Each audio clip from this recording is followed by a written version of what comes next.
Welcome back to another technical deep dive here in the debug zone.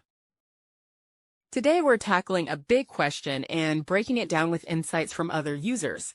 Hopefully this clears up some misconceptions and helps you get the answer you need.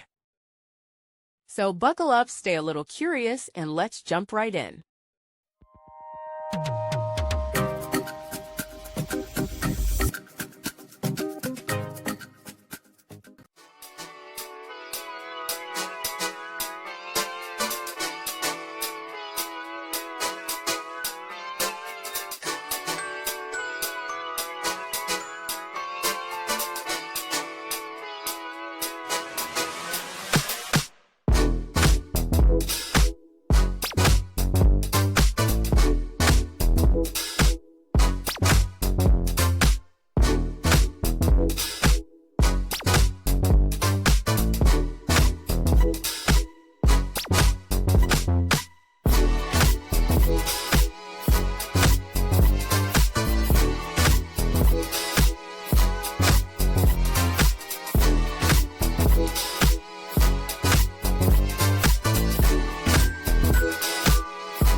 And that's a wrap.